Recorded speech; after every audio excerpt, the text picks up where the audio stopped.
Hi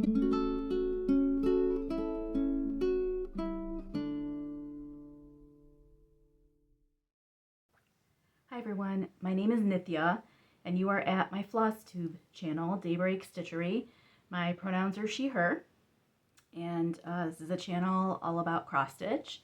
It's been 3 months since I've been on Flosstube, and I just thought I had a morning today, so let me see if I can catch up with you. I've been enjoying some Flosstubes in the community, so I definitely wanted to try to reconnect with you and also contribute my little part of entertainment for you too.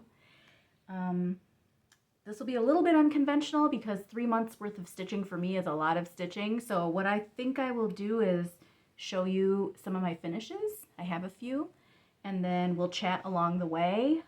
It's technically my 4-year Flosstube anniversary. I'm just finishing up 4 years. I'm going to start my 5th year on Flosstube, so I have a giveaway for that as well. And maybe I'll show you a few new starts. I have a lot of new starts, but I'll show you a few, and we'll go from there. Okay. Hope everyone's doing well. I was going to record a couple of hours ago. Today, this is Saturday morning. My block is doing its block party today, so that'll be really fun. It's been kind of threatening to rain, so we're keeping an eye on that, but I'm organizing a junk swap and a seed swap, and then we're doing a block cocktail crawl, so different addresses are going to do different cocktails. Steve makes really good G&Ts, so got to get those going. And then I was making we're doing an apple an apple cooking contest. So people who sign up have to make something with apples, and then we see who's got the best apple recipe. So I made like a South Indian side dish using kind of like a curried apple thing. So it actually turned out really good, and it was very easy. So that was, I squeezed that in this morning, and then I was doing laundry, and sometimes like the sink for draining the liquid from the laundry from the washer, you know, that gets plugged up sometimes. So some of the water flooded down there in the basement. So not too much, but it took me like an hour to clean that up and then an hour to get ready. So that's what today's been like, but it's okay. I'm just glad to still have a little time here where we can chat together. Okay, so let's get to some finishes.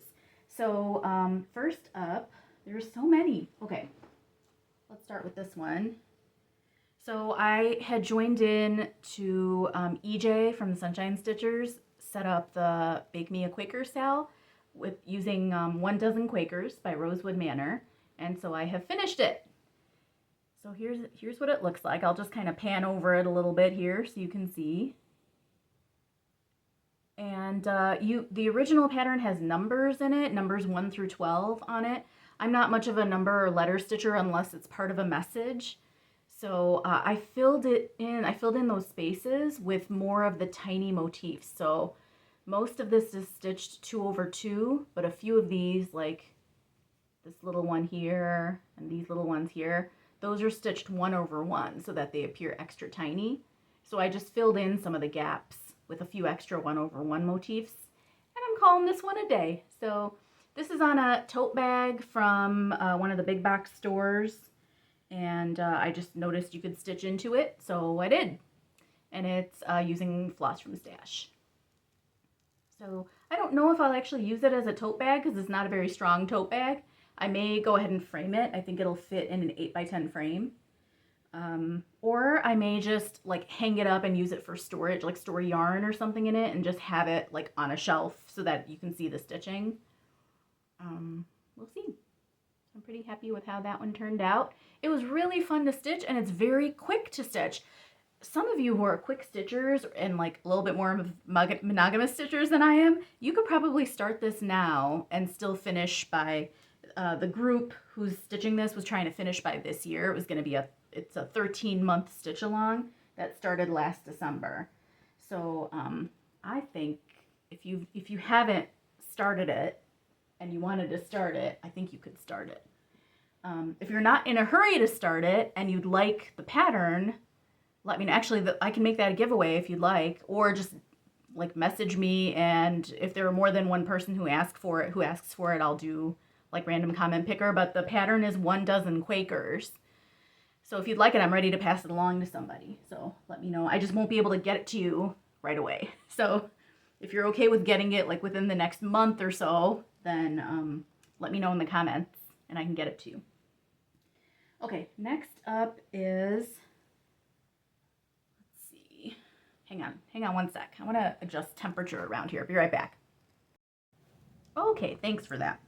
All right, so next up is a project that I really love, and I think it looks just fantastic. These are 2 parts of the Closely Kept series by Shaded Stitchery. The designer is Nuri. This flower down here, oh, let me show you the whole thing. Here we go. So this flower is, I think this is part 1. So far it's a 4-part series. So I think this is part 1, which is the one I finished in, during these past 3 months. The one I had already finished is part 2 right here. And then a part 3 and a part 4 both came out. So my idea is that I'm going to keep stitching on the same fabric and make it kind of a large sampler. And then my more recent idea is to kind of space them out a little bit. And then in the spaces, wherever there are gaps, try to see if I can stitch some of the motifs from Nuri's new pattern, the Array. It has kind of these repetitive border type motifs in there, so I think I'll fill in some gaps with that too. That's kind of an idea. I don't know yet. I have to see how. I did pick up parts 3 and 4 during the recent marketplace, so I'll have to see how it fits on this fabric. I have a little bit more space to go.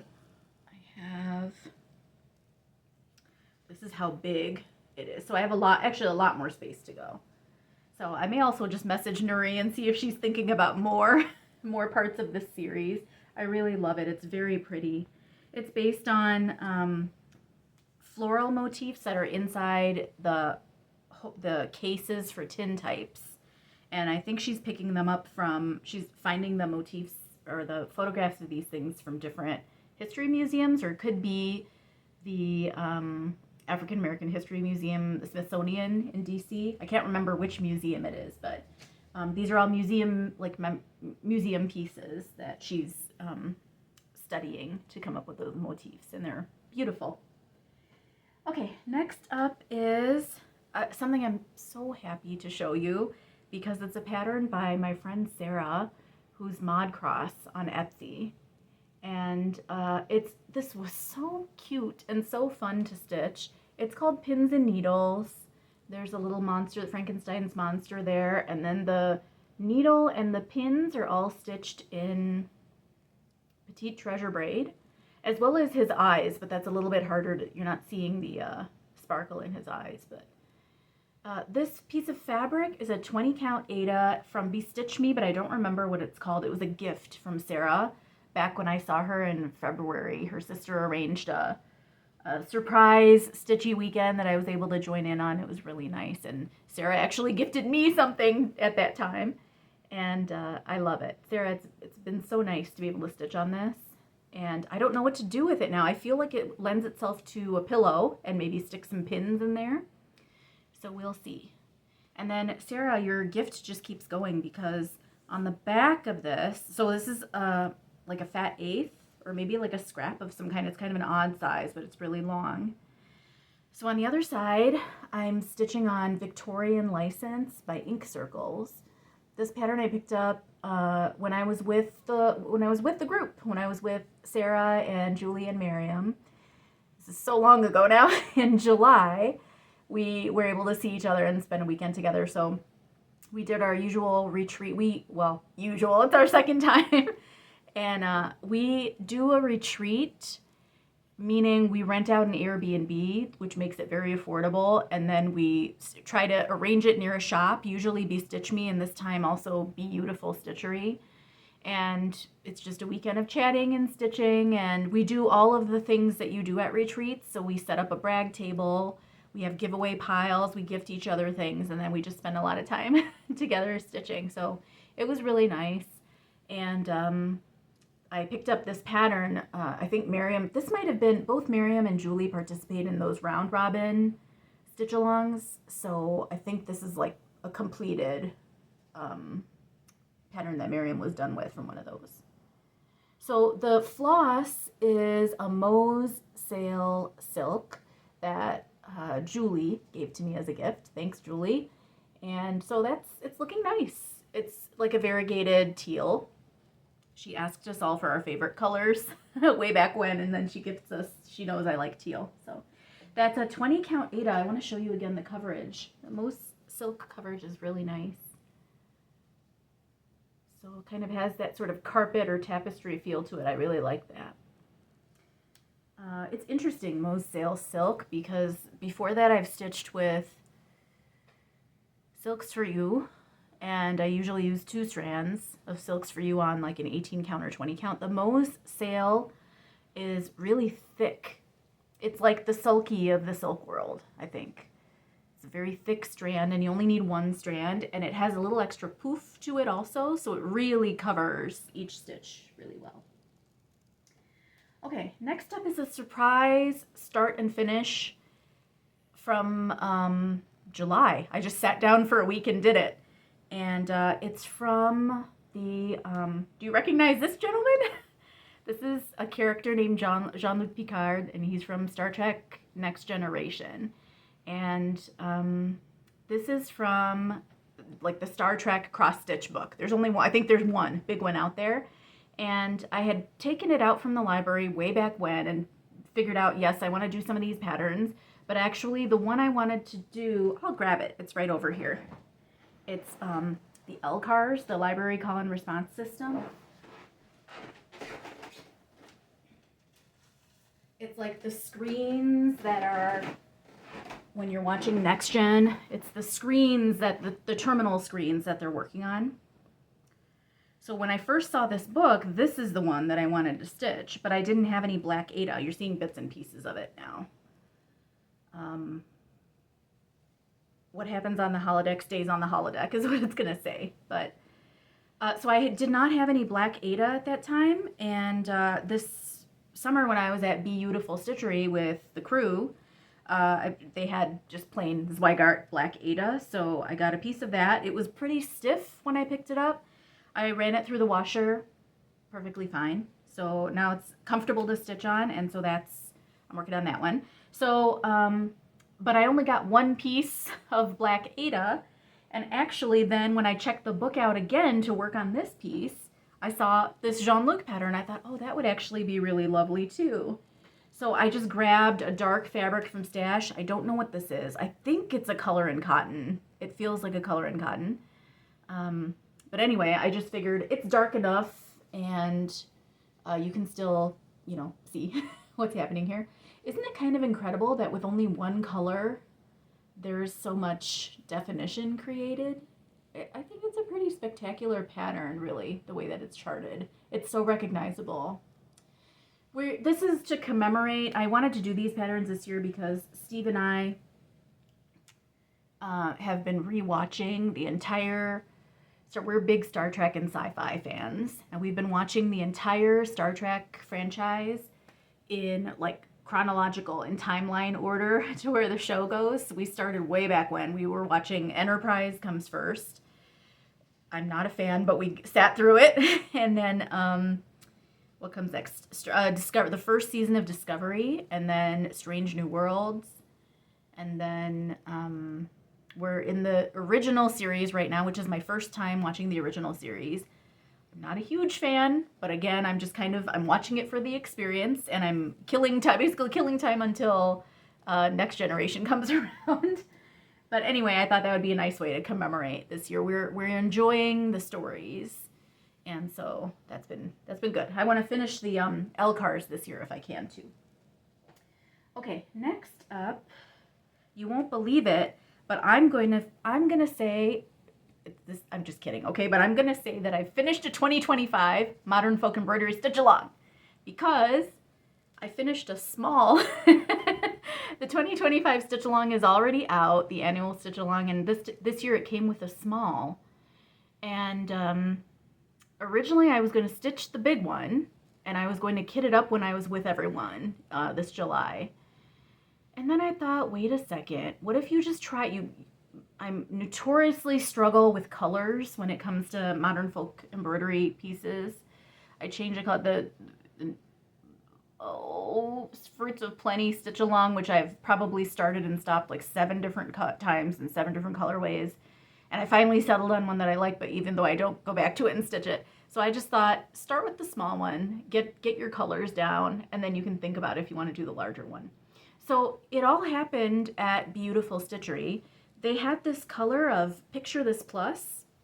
It's lichen is the color, and it's a color I hadn't seen before. They have a whole bunch of colors that I hadn't seen before that are out now. I thought I knew all their colors, but now they're dyeing some different ones. So lichen, so I thought, okay, well, when I think of lichens, I think of kind of yellow-orange and also sort of like pale greens. So I picked up some Cosmo. They have the full line of Cosmo at Beautiful Stitchery. So I just kind of eyeballed it and picked out colors that kind of spoke lichen to me. And then I played around with changing the colors for different motifs. And I think it's pretty great. I really love it.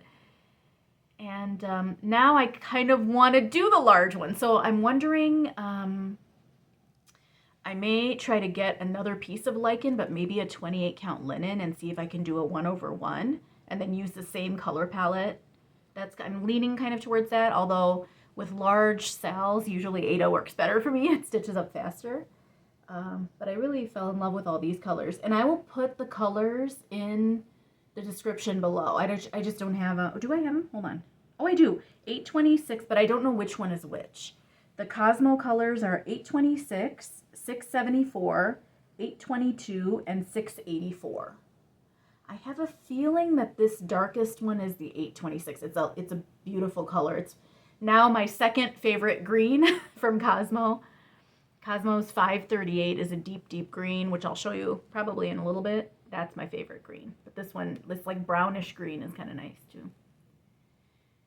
So this was good fun to stitch and really quick. I was able to do it in these past couple. I started this when I was with the crew, and then I just finished it last week. So it's been nice to stitch that one. Definitely take a closer look at the larger pattern now.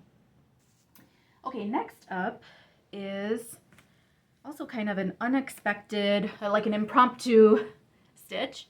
So it's a quote by Alok. I don't know if you know who they are. You might follow them on Instagram. They are lots of things. They're a poet, a writer, a comedian, kind of a public speaker, and they're just an all-around inspirational person. And talk about the power of representation. They're South Asian, and I don't think there's a shortage for me. I don't often get the feeling that South Asians are underrepresented in different spaces or communities. But this is going to sound silly, but the thing that I feel is underrepresented is like openly loving and accepting South Asians. South Asians for whom like love is not conditional. You just like overflow with love and acceptance. That's not something I've experienced. In South Asian communities, it tends to be a very, oh gosh, I don't want to call the community names, but I can only say that it's a community that I've kind of grown up adjacent to, not really part of it. And just judging from my family and, aunties and uncles and, people I kind of knew in my family, my parents' circle growing up, that it's very narrow-minded community that wants you to live your life a certain way and is not very accepting. I think that's probably changing, but I don't have a lot of examples for that. So representation of thought matters too. So I am always writing down, quote, I follow Alok on Instagram. They have an Instagram account, and they often post videos of their, when they get invited to podcasts and different things like that. And so I am just always listening. It's just like I have such a shortage of those kinds of like really loving, open-minded things that are coming from like a person who looks like me. So I write down a lot of Alok's quotes. I just love everything they have to say. And also they are non-binary and have experienced a lot of pain themselves. So be able to shower everyone else with your love and compassion and understanding when you yourself have been a victim of hate and judgment, I think is a very powerful thing. So I'm stitching 2 quotes that I've written down from Alok. I'm going to try to read this one off the screen. The revolution will be counterintuitive and silly and naive and all the other words we use to shroud magic in shame. And I'd have to go back and see the context of how Alok used this in their quote, but to me it speaks to the kind of dismissiveness of, like, you know, someone, maybe the idea that, for example, someone engaging in self-care as being silly or unnecessary, or to, you know, toughen up. These are the kinds of things I heard growing up. Not a lot of love and compassion and affection. I think being silly and naive is part of what you have to be able to grow and expand who you love and who you include. So I just love this quote. So this font is by Lord Libidan. You know, on the Lord Libidan blog, there are a whole bunch of free fonts. You just have to make sure to cite Lord Libidan. And then they're arranged by the height of the font. So the smallest is 5 stitches high, so that's what this is. These letters are 5 stitches high. And I just added in some, like, easy kind of border motifs. I just sort of added in myself just to fill out the space a little bit. And then I stitched their name right here. So this is on the back of my We Go On piece. I don't know what this fabric is. It's from Stash. I think it's another color in cotton. I just don't remember. This was using this is D's 20 stitches. This was their pattern I did earlier this year, and it's using Sulky. I think blueberry something is the color. And then this is Cosmo from Stash. Your usual tealish green color.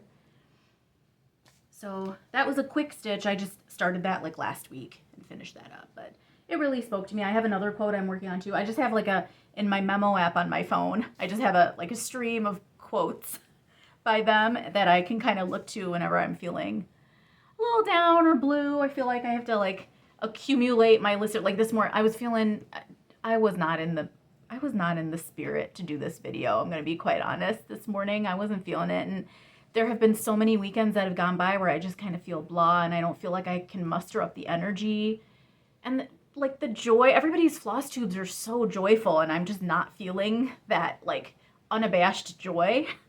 So I was like, well, at least you could feel a little hope. So I have, like, you know, Alok quotes I listen to for hope, and then like my usual is John Lewis. I just like look up on YouTube John Lewis and watch like a whole bunch of inspirational videos, and that kind of perks me up a little bit. So anyway, so I'm just calling that piece counterintuitive since that's in the quote, and that's what it is now. Okay, I have one more finish, believe it or not, and it's an unexpected start and finish.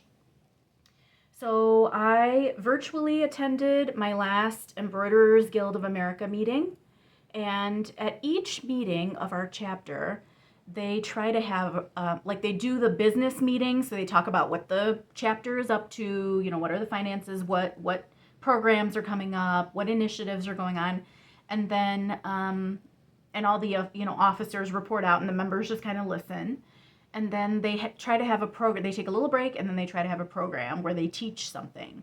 So it's different each time. Like, oh, Marion and I actually gave a program when was it, Marion?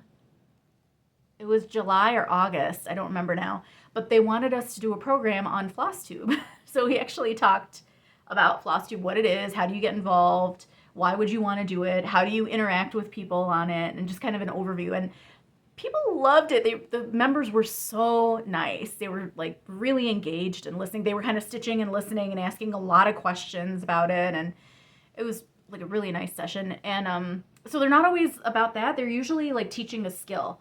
The one of the earlier ones this year was about cording, how to make cording. And that one, I was a little disappointed because they didn't have the setup ready to do it virtually for the virtual people. And I was virtual that day, so I didn't actually get to do, speaking of, I have 2 more finishes to show you. But anyway, I didn't get to learn how to do cording from them, but the people who were there in person got to learn how to make cording. So anyway, this project was the one from last month, at last month's meeting. And I kind of asked ahead of time, like, I'm going to be virtual. Can you try to have the setup, the camera and stuff set up? And they did. They were really nice about, they're not super eager to do the tech setup required for virtual stuff, but they are good about doing it. And the next few meetings all have like lessons that they're going to be teaching, some kind of stitching skill, during those meetings. So it's good for them to set up things virtually. Okay, so anyway, this is referred to as Hammamet embroidery. It's a style of embroidery from Tunisia. And traditionally the colors are red, blue. It's like primary colors and green. So red, yellow, blue, green, and then like the back stitching there is in black usually.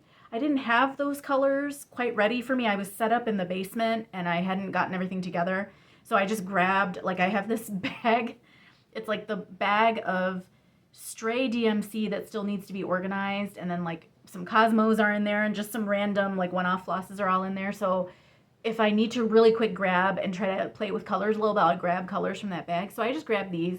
I think these are like leftover colors from one of my Fruits of Plenty attempts.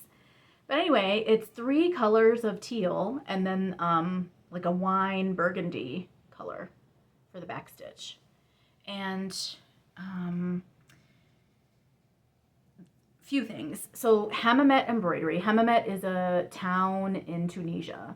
And this came from a pattern. Once you join the Embroiderers Guild of America, you get access to like all of their online content.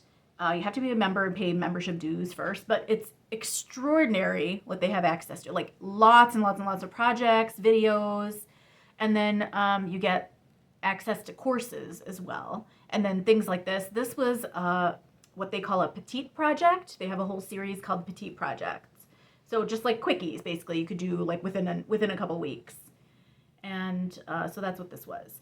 I'm intrigued by Hammamet embroidery, mostly because the person who wrote this pattern for the EGA, the Petite Project, lived in Tunisia, but is not Tunisian, native Tunisian. She was like a French citizen. She was living as a French citizen during the French protectorate. So really this pattern is told through her eyes and not through the eyes of a native person. So she worked for, I think, a French department that worked with arts and crafts embroidery. And so she said she worked with a lot of native, handicrafts people. But again, it's not their voice that we're seeing in this. It's filtered through her voice. So I have no idea how accurate this is. I just finished this last night, so I could have it ready for this video. And I'm going to take a picture. I actually have a friend from Tunisia, from Tunisia, not with French heritage, who I met when a few years ago I was in France for a workshop, educators workshop, which was very cool thing because it was at a training center where they brought in French teachers from all over the world. So I met people from like French teachers who were Chinese, French teachers who were Japanese, French teachers from Kenya, from Tunisia, from like all over the world, which was really cool. And so anyway, I was going to take a picture of this and send it to her and just pick her brain on it and see if it looks familiar. Does she know anyone in her family who's ever done anything like that and things like that. So this was all floss from Stash. And then this is a 28 count linen, 28 count linen. And it was one of the linens that came from, I don't know if you remember that Marion and I went to a Stash sale. It might have been in the spring. And it was a former, not an EGA member, but a member of like a needlework guild, another needlework guild, whose stash was being sold. And so we went and picked up a whole bunch of things. But anyway, there was a lot of scrap fabric. Like a lot of the patterns had been kitted up and not used. So there were all kinds of linens in that, in those packs. So that's one of those linens. Okay, let me pause here for a second. I'm not going to go through all my whips and new starts, but I'll just show you a few, and then we'll talk plans, and then we'll move on from there. Okay, I'll be right back. Okay, everyone. So I'll show you a few different odds and ends. I have a lot of new starts, but I don't know that I'll show you all of them. I may just kind of read you a list and have you stay tuned to some of those because I don't want this to be a super long video. I will, however, pause here and let's do a giveaway for my Flosstube anniversary. So I'm unprepared because I don't have it with me. I want to give away a copy of, I happened to, during that stash sale that I just mentioned, they were selling Ziploc bags of patterns. There would be like 2 or 3 or 4 patterns in a bag, and they would be like $2 for that bag. And in one of those bags, there was a copy of Away We Ride by Blackbird Designs. And I know lots of people are stitching on it. I was just watching this morning the Soul Stitchers, and I know Marion is working on that one. And I think Caroline from Thread Gremlins just finished it. And we've been hearing about Away We Ride for ages, right? I can't remember who I first saw stitching it, but I kind of wonder if it was Abby Bella Stitch, because what I remember about it is that everybody says that the Vicki Clayton silk pack is really beautiful. I'm sorry, I don't have the Vicki Clayton silk pack for you, but what I want to do is give away that pattern that came amongst other patterns. So I have that. I already have a copy of Away We Ride for myself, so that's a spare. So it's like gently used, but hasn't, it's fine. It's in good condition. And then I want to give that away, and I will have with it almost all of the called for flosses. It calls for gentle arts, and I was able to get all of them except for it requires 3 skeins of Garden Gate, which they were out of stock. 1, 2, 3 Stitch didn't have. So I will give the pattern and almost all the called for flosses. I'm not planning on waiting for Garden Gate to show up, so you'll have that missing. If that is something that is interesting to you, the keyword for this, if you're interested, use the word ride. Leave me a comment and make sure it includes the word ride. Ride is the keyword. And then all the usual guidelines. Please be 18 or older because I have to ask you for your mailing address to mail it to you, and you can't be a minor to do that. Please follow all the YouTube community guidelines. Please be a subscriber to my channel. And then please be okay with that it's going to be a used pattern and then like a partially kitted up pattern. Almost all the flosses are there, and there aren't any plans to finish kitting that up for you. You get what you get on that one. And then please also be okay with if it'll arrive with I'll mail it with tracking anywhere. You can be from anywhere in the world.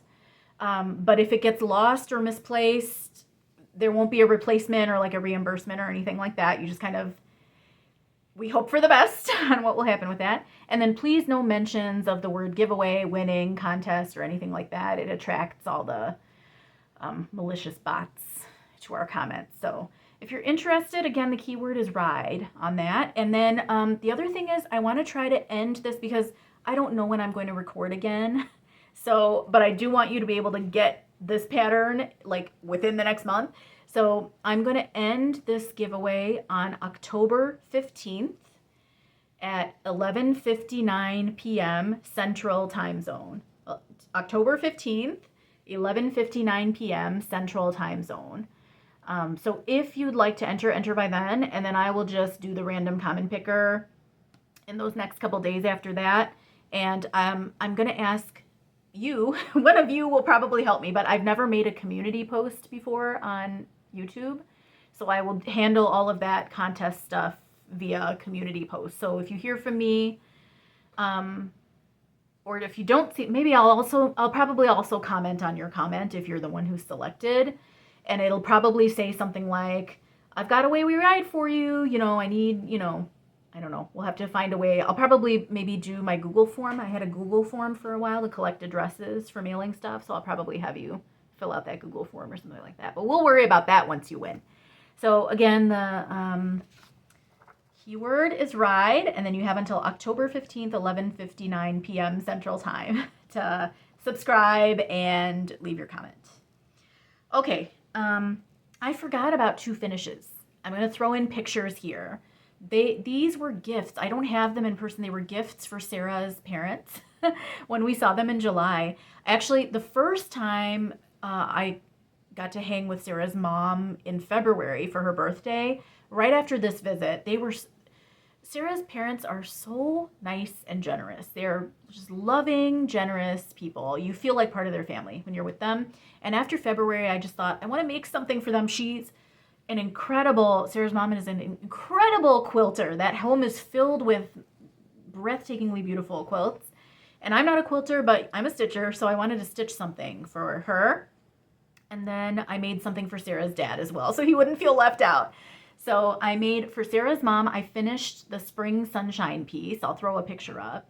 And I made my first flat fold, which in the end, looking back on it, wasn't as scary. I'm very, very intimidated with finishing items because it takes so long to stitch items, and I just feel like I'm going to mess up, make a mistake that is unrecoverable when finishing it. So I watched the usual, everybody said watch Fauna Pfeiffer's videos on making flat folds, watch Helen D's videos on making flat folds. I did watch both. And then when I was actually sitting down to cut my boards, my fabric and everything, the resource that helped me the most was the Serious Threads. It's Siri is the blog writer on that one, S-I-R-I. So the Serious in Serious Threads is spelled S-I-R-I. Yes, Serious Threads. And I loved that blog post on finishing techniques because it had a narrative on what to do and then pictures side by side. So something about having the still pictures was more my speed for when I was finishing up this stuff. So the flat fold turned out great. These are just fabrics from stash I've had from, at some point, I have a whole bunch of fabrics. I think I was collecting fabric. There was a period in my time way back when, like in my 20s when I was scrapbooking. And I think at some point I was using fabrics in my scrapbooking as well. So I have a whole bunch of different fabrics from that. So I use that, and I don't have matte board, but I have a whole bunch of comic book boards. Remember when maybe 2 years ago, everyone was organizing their fabrics by wrapping them around comic book boards and putting them, like filing them away? Well, I tried that, and I tried it for a little bit, but I found that the comic book board corners were really, really sharp, and it was starting to, sometimes it would snag my fabrics. And different fabric sizes also didn't fit the right way, like wrapped around. So I wasn't pleased with that system. So now I have a whole bunch of comic book boards. Well, basically, if I cut 2 pieces to the right size and glue them together, it's the same thickness as a mat board. So it worked just fine. I made this flat fold by each of those panels is 2 comic book boards cut to size and then glued together. So I used about like 4. How many do you have to? You have to cut out like 4 of the template, whatever size template you have. You have to cut out 4 of those to make it the right size. So anyway, I enjoyed making that, and I definitely have more in my future. I don't have a lot of shelf space myself, but I think it's a nice gift item, and I can definitely see myself making more of those. And then the second gift is an ornament. I think I used Vanna Pfeiffer's tutorial on this one. And basically, if you make the flat fold, making an ornament is not that difficult. You're basically making the 2 pieces, you're making the front and the back and then gluing them together. So it's really easy. This is for, at Sarah's folks' place, one of the bedrooms is a space themed room, space travel, space exploration. So there are posters, beautiful quilts that are space themed. And I thought, oh, it's going to go great in the space room. So it's a Jupiter pattern. I don't remember who the designer is, but I'll put it in the comments. I have to look up. It's somebody on Etsy. And it only requires, like, I want to say maybe 10 colors. And I didn't have all of them in stash. I just kind of looked at the picture and tried to match. So, or I didn't have all the called for colors in stash. So I used whatever I had to stitch it. And I think it still looks pretty great. And then for the cording, I told you I missed the tutorial from the EGA. So I wanted to make it a 3-color, both on the Spring Sunshine and on the Jupiter pattern. I wanted to use 3 colors of cording, and I have a cord winder. So that I actually have to find my cord winder. I don't know where I put that now, but anyway, I have a cord winder, and Mr. Krynick, I forget his first name. They've told me at the guild before, and I forgot. But Mr. Krynick has a video.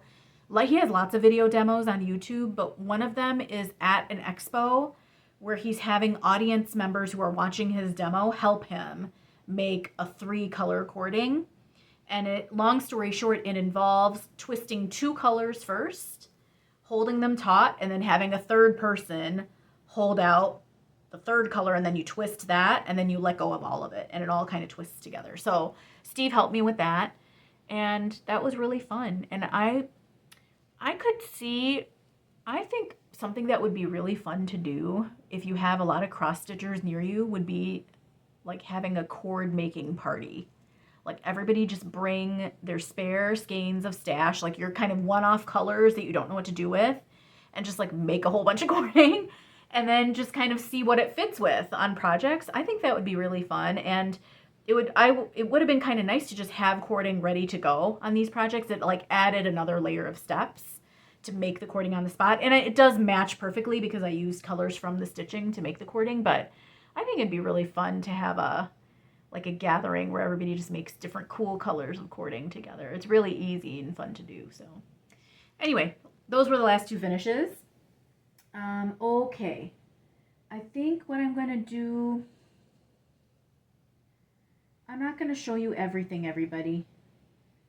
But what I will do is show you a couple things. These are all kind of new starts, pretty much. So one is, you know, lovely Denise, Black Ribbon Stitch Studio. I just find a lot of, she, in a recent Flosstube this summer, maybe even last month's Flosstube, Denise said that one of her aspirations was just to uplift people through her Flosstube. Like she felt like that's her calling, like she wants to do that in life. And isn't that like so totally Denise's Flosstube? I just find it like so inspiring, and I love the quote she leaves at the end, the thoughtful quote she leaves at the end. So she just like, you know, shines joy. And so I was watching her Flosstube, and she was talking about bunnies. She really loves stitching bunnies. And I just thought, oh, I actually have a bunny pattern that I've been wanting to get and stitch on. So maybe Denise will sell it for me, like with me. And she definitely said yes. So it's more chocolate bunnies, please. I'm actually going to get the pattern. Hold here, please. Okay, so this is the pattern. Life needs more chocolate bunnies.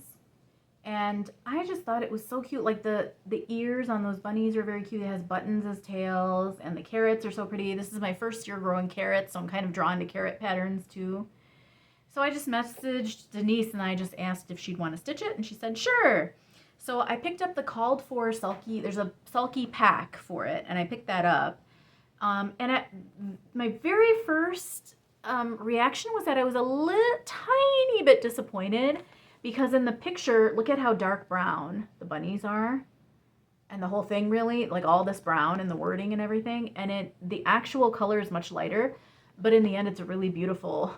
I really like this brown on this. This is a natural linen, raw natural linen, and it actually looks really beautiful. Like, I think a sampler of some kind would be really, like a Quaker sampler or something, or maybe one of Marion's samplers would look really pretty with this brown on this raw natural. So I'm slowly falling in love with this color. So I've just done an ever so slight bit of it, a few leaves and a little bit of lettering. But I got a start to it, Denise, and I'm really enjoying it. This is a 40 count linen. I'm not sure what the called for is, but it seems to be going okay so far with this sulky. It's probably a little bit of a tight squeeze. I don't know, it's tough to decide on linen how to use sulky, because I feel like I've tried it on 36 count before, and it's been, it hasn't had the right coverage. It should, because if it works on 18 count Aida, it should work on 36 count linen, but it just, maybe because linen has a little more give to it, it doesn't quite sit as, I don't feel like the sulky sits as snug, but anyway, this 40 count is perfect. So I'm really enjoying that one. And Denise, thank you for being willing to join in on that one. Okay, next up, all of us picked up Sarah's new pattern, Cosmo Bloom. And this is a Cosmo. So Sarah has a photo series. If you've seen some of my older videos, you'll remember that behind me, when I film in the basement, behind me, I have a picture of a stitched marigold. And that's Sarah, was that the first one? That was the first one in this series of blooms, where Sarah takes a photograph of a flower in her garden and then designs a pattern with very minimal colors, so that you get kind of a very realistic effect without having a lot of confetti stitches. So this one calls for 3, 6, 9, 10, 11 colors. So it's only 11 colors in this pattern, and you get quite a bit of detail. And if you look from far away, it's a stunner, right? It looks very real. So both Marigold and then the second one in the series is Pansy. Both of those I had stitched on a Picture This Plus Woodland. It's a dark green fabric. But for this one I thought, well, I've been doing a little bit more tiny stitching, so let me try it on a 28 count linen. Actually, this is a 30 count linen, and do it 1/1. So here's what it's looking like. Are you ready? It's really lovely. It's so nice. So I'm getting kind of the framework done. I'm starting on the outside and getting the outer. So if you look, see how there's kind of a darker layer along the outside, and then it gets lighter as it goes in. So that's the bit I'm working on. And I'll tell you what, so this is a linen by the Primitive Hair. It's like a printed linen. So see how it's got like a design printed on it. This is ancient stone. It's meant to look like rock. And then on the back, it's just white because it's only printed on one side. And I've used it for a whole array of other things. Like I did this, I think this also might be Primitive Hair. This Be Mine, that's stitched 1/1 on here. I'm working on Ana Aguayo's, what pattern is, Ayapayak is on this. And 1/1 stitching on this is fantastic. It has the perfect coverage. Primitive Hair says it's technically 30 count.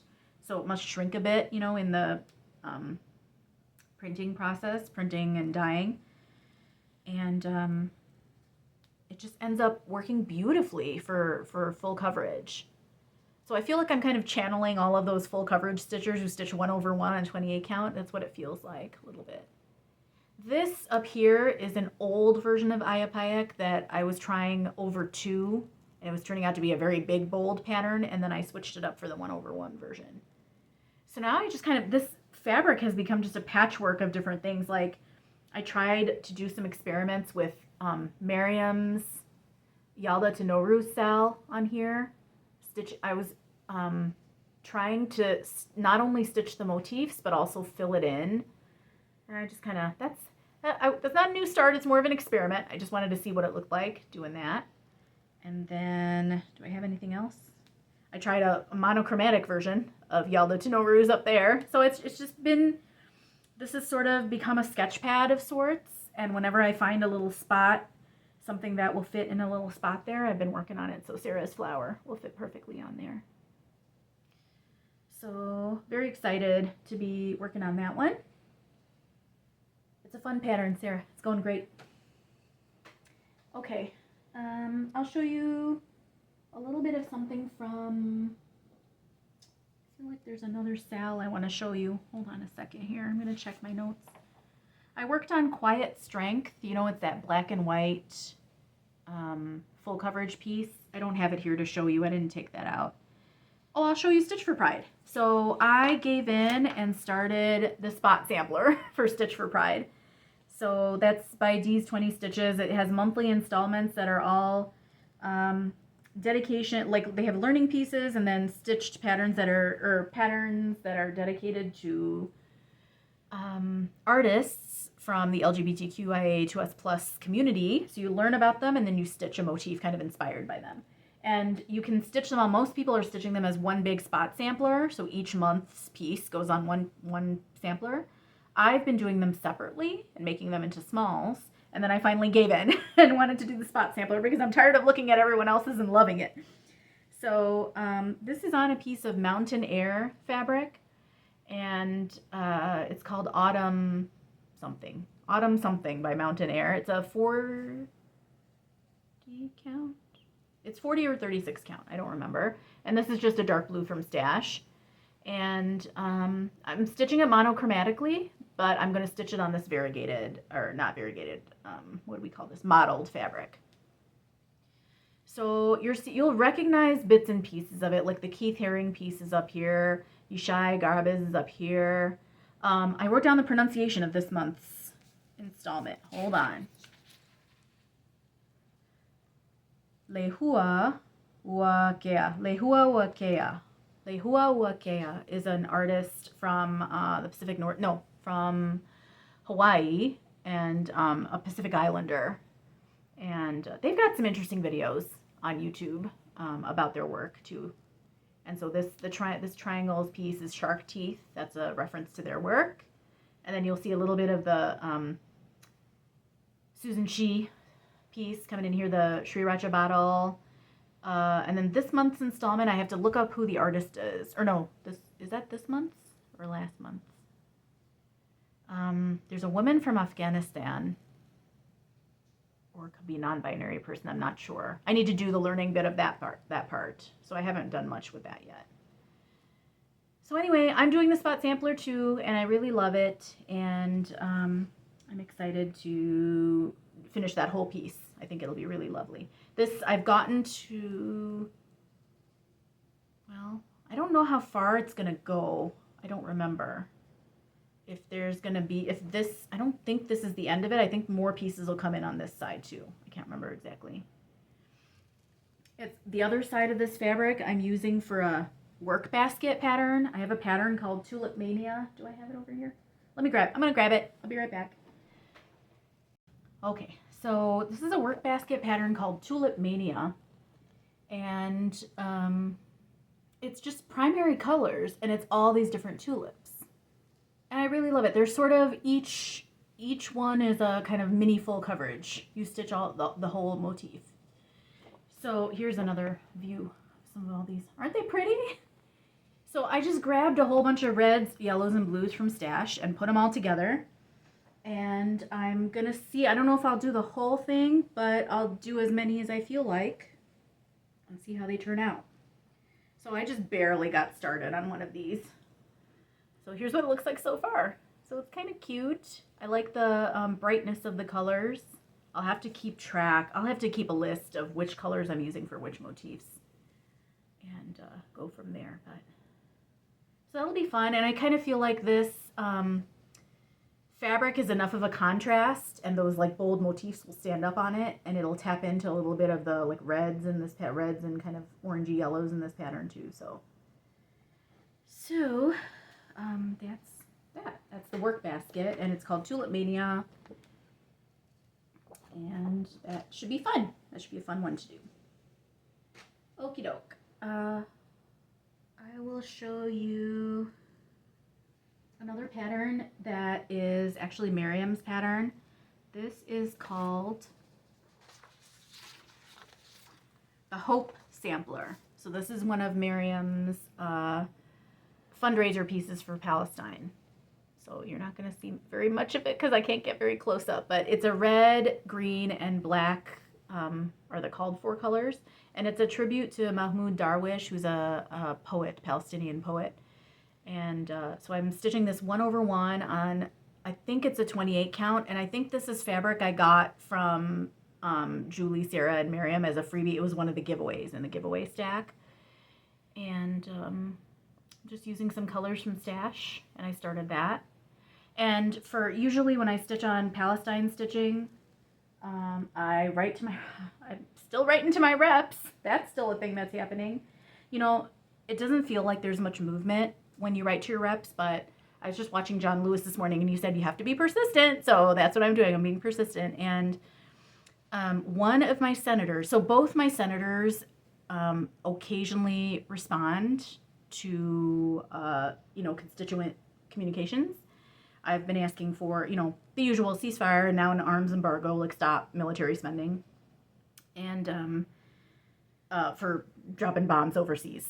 And my one senator, his office has been sending the same form letter since like December as a response. Like there's been zero change to any of their opinions, thoughts on any of this.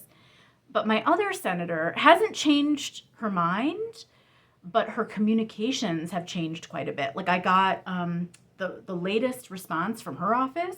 Usually there's like a one pager with like usual kind of opinions on the situation. But this time she sent like multiple paragraphs of explanations. Like basically she was needing to explain herself. And I feel like that is it's not like the wheel isn't turning, but it like nudged a little bit. Do you know what I mean? It's like, your constituents want answers from you on why you're voting yes on all this spending, and you're going to have to explain yourself. And that's just barely starting to happen. It doesn't mean that any like concrete changes are happening, but something is different, which I don't know. So I think John Lewis is right. We just have to be persistent, keep trying. I try to donate when I stitch on these patterns too. And if you follow Trisha X Stitch on Instagram is doing some fundraising for like direct mutual aid to a friend of hers who's in Palestine. And that's who I donated to this time around. There's Wessam's family. That's a family I found through Operation Olive Branch. That's an organization that's basically connecting you directly with families so that you can donate directly to folks who are suffering. But this one I found through Trisha X Stitch. She's been doing a lot of fundraising. Like she will stitch items and then sell them as fundraisers too. So you can look out for some things for her. But that was my donation piece for this month. Trying to stay hopeful. It's real hard. Trying to stay hopeful and keep learning about the culture. Try to be there for my students. I have a student from Lebanon, fantastic human being whose extended family had to evacuate 2 days ago. So I teach at a very diverse school, and every time there's something going on in the world, it affects my kids' families, and when it affects them, it affects me too. We spend a lot of time with them, so trying to advocate best I can, and I hope you are too. And if you need help on how to do that, let me know. Okay. I have more, but I don't really feel like showing a whole lot more, so I think I might pause there. I'm just going to look at my notes real quick and see if there's anything else I wanted to show you. I'm going to work on Stitch for Pride. I have to catch up on learning pieces there. Oh, I do have one more Sal that I started that I want to show you. I'll be right back. Okay, thank you for your patience during this very sporadic kind of a little bit of this, a little bit of that video. Okay, so I made it a point today. I wanted to try to show you, if not everything, at least pieces that I've been salling with folks. And so Amy Graham and I, fantastic, like super talented Amy Graham, who just won like a whole bunch of ribbons at the Oklahoma State Fair. You can see on her Instagram page. It was incredible. Amy and I started Monarch Watch Sal when did we start, Amy? July, I think. And the idea was to stitch on a pattern with monarchs and then just read up on monarchs. And it's been really interesting. First of all, this pattern is Silver Creek Samplers, and it's Wings of Change. And I've already got that monarch wing going there. It's a great pattern. This is on Picture This Plus. No. Mystic Fabrics. It's either Chinchilla or Reflection. It's either Chinchilla or Reflection 18 count Ada. And I'm using colors from Stash. It's not the called for. I punched up this milkweed a little bit. It had more kind of prim, sort of subdued mauve kind of tones, which in traditional milkweed is the color. It's accurate, but my milkweed in my garden is swamp milkweed, which is also a native milkweed. And that's got a little bit more of like bright undertones to it, so I punched up the brightness there. And I really love stitching on this. I only put like a couple of weeks in the beginning of July. I need to get back to it. It's really lovely. I really like it. So I think Amy, you've started yours as well. I think you've probably started and finished, because I think Amy was doing some of the Darling and Whimsy maybe pattern, or I can't remember, Amy, what you were working on, but I know Amy started it as well. And I'm going to leave a link below. I was reading a really interesting thing about monarch migration. This year has been, this is not a scientific opinion, it's based on observation. It's been a pretty horrific year, I think, for monarchs around here compared to last summer, for example. Last summer, every day that I was outside, I saw monarchs. Every day. Like once or twice a day, I would see them around. I would see it walking around the neighborhood. We would see them every day. This year, all summer, I saw two. So I don't know what's going on. I was reading a really interesting article about the migration south for monarchs and how in some of the warmer climate states, Florida, for example, there's been an epidemic there, a parasite that's affecting monarchs down there. I don't know what's happening up here, but down there, because here's some science for you. People have been wanting to help the monarch population, so they've been planting milkweed, but it's not native milkweed. It's some sort of tropical milkweed because they want the flowers there the whole season. They want a tropical, like a warm climate milkweed. Well, the problem with that is that milkweed is supposed to die, like naturally it's supposed to die down and experience the 4 seasons. That's what keeps parasites from living on them. The plant dies down, you cut it back, and then it gets fresh growth the next year. So on this tropical milkweed, it doesn't die down. So then bacteria grows on them. The milkweed caterpillars feed on it. They get infected, and then it infects the eggs that they lay as well. So one article I read said that like more than half, like a lot, like a large population of monarchs in Florida are infected by this thing. And it's all because of human, as usual, it's all because of human intervention in a way that doesn't match what nature is supposed to do. So there's been like an appeal from gardeners and scientists down the south to like check what type of milkweed you're supposed to be planting and if you should be planting it at all, or how else can you support monarch populations. I mean, part of it is that like in the southern part of the United States, that's monarchs are supposed to keep moving past that and go down into like Mexico and Central America. And now with all that tropical milkweed, they've actually been staying there, but then they've been getting sick and infecting each other. And like, they're all just like sick and spreading their illnesses. I don't know why I'm laughing. It's so horrible, but we try. We're still trying to do what we can do. We had a whole new growth of milkweed, like natural, native milkweed grow up. I've been creating a whole patch in our backyard. And then we got a whole bunch of earlier this spring. I think I might have shown you in my garden talk earlier this summer, a whole bunch of native plants, some rudbeckia, and our asters are blooming. So like things that draw native insects and help pollinators are all blooming. So hopefully that will, at least up here, maybe they won't be sick up here, and maybe things will improve down south too. I saw my first pack of milkweed seeds. We're going off on I'm going to hold up my stitching while I'm talking about this so you have something pretty to look at. So my first pack of milkweed seeds was actually from our Metropolitan Water Reclamation District here in the Chicago area. And they were encouraging people to plant milkweed to help with soil erosion so that soil doesn't get, if soil is just lawns, if there's a lot of rainfall, that just washes away. And so when you plant native plants, the root systems retain soil, they hold soil, so it's really good to plant native plants. And so there were a couple of years where they were just you just have to email them and they'd mail you packets of milkweed seeds. And I actually did, and I really recommend this. I 100%, like 120, 150% recommend this.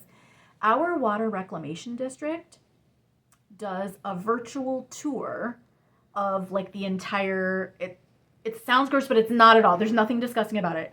Our sewer system, like how does water waste work? You never see anything disgusting or anything, but they show you a lot of infrastructure, and it is really entertaining. Like they've got it down. They've been doing it for a while. You can tell it's very entertaining. It's light. They make little puns, sewer puns and things like that. And it is one of the most interesting and entertaining presentations I've ever seen. So I will see if I can find their link to the page. You have to, it's over Zoom, and they do it like twice a month maybe. And anybody can do it because it's over Zoom. So if you enjoy science and you enjoy architecture, or just like are curious about what happens when it like rains around here and where does all the water go and how does it get cleaned up, it's super, super fascinating and very, shockingly entertaining. Like they had a whole playlist of like sewer and rain related songs. silly stuff, but it was really good. I really, really enjoyed that. So I recommend it 100%. Anyway, do what we can to help these little critters out. Okay, I'm just going to kind of tell you what else I worked on and then probably call it here. So I showed you my Jupiter Spring Sunshine Make It So pins and needles, my closely kept, 1 dozen Quakers, my MFE small, my quote by Alok, and my EGA project. I didn't show you Quiet Strength, but I did put a little bit of work on it.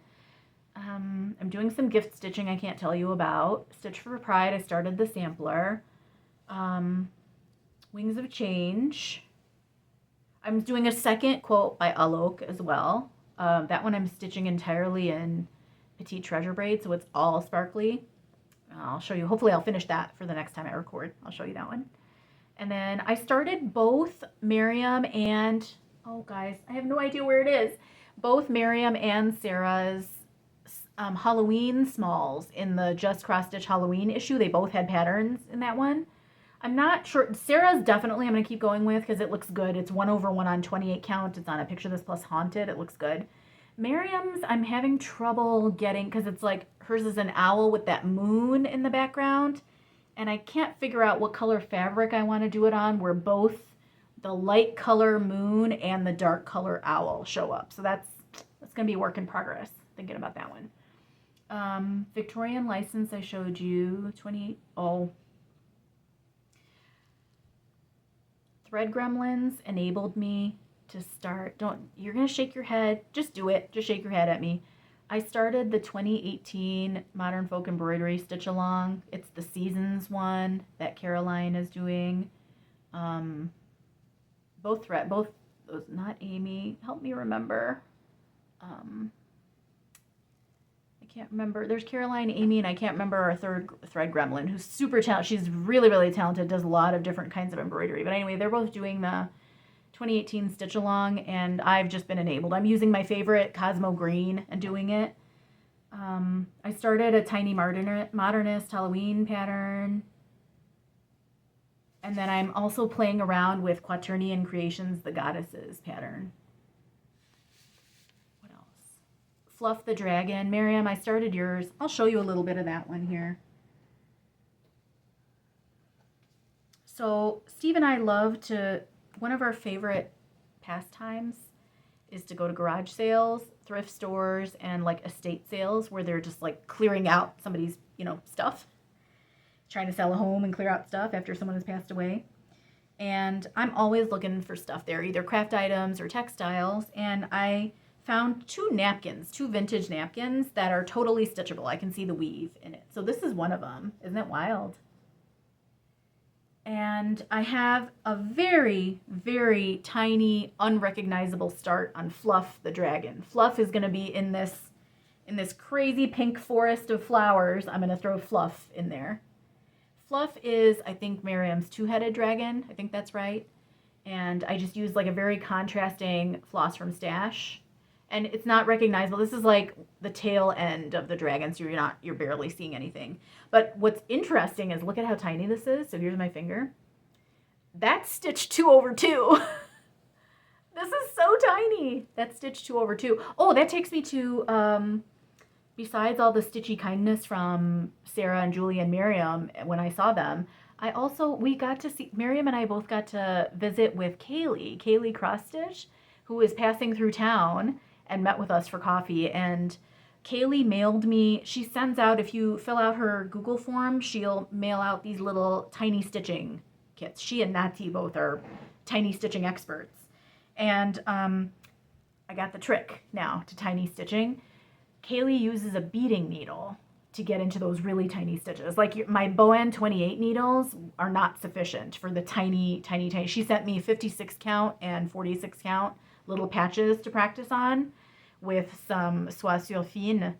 And with this napkin, just imagine that's 2/2. These tiny things are 2/2. I had to use her. Thank you, Kaylee, because that beading needle is exactly what I'm using to pull this off. So anyway, I got this, and then I got one other napkin that has more of like it's all white in the center and has floral motifs around it. And so both of them I think will be really fun to stitch into. So check out those textiles when you see some estate sales going on. There's some little treasures to be found there. Someone else's potential trash could be your treasure. Okay, Fluff the Dragon. I'm joining Pocket Roddy on another humongous project that I don't need to be doing. That spring Quaker, I think it's Leela's studio. You know, there's the seasonal Quakers. I had the spring one in stash, and there's a birthday sale going on for Pocket Roddy, so I'm going to join in on that one and do a little bit. I like all the Quaker motifs all around. I'm just not sure about the center. I haven't been crazy about all the central motifs, so I'm going to think about it and see what I want to do with that. Okay, is that everything? I think so. My plan is to join EJ, and now Sheila is joining in too, and Jerica Jaybreak Stitcher on the Put a Bird on It sale. I don't know if that's the official name on it, but it's the 2025 Stitch Along that EJ's starting is going to be Modern Folk Embroidery Put a Bird on It. I have some stash flosses from Color and Cotton that I've just been assembling together, like one-off colors. They're all kind of autumn inspired. We're entering our autumn season here. And I'm going to try to stitch them 1/1. I really want to have a nice piece that I try to enter into the fair, if not next year, then the year after. So I'm thinking maybe like a big piece, but on a small 1/1 might do the trick. So I'm going to give that a try. And then Julie, no, I don't have it here. Julie and I, Julie and Stitches, when we were at BeStitchMe, we both picked up a Mojo Stitches pattern. It's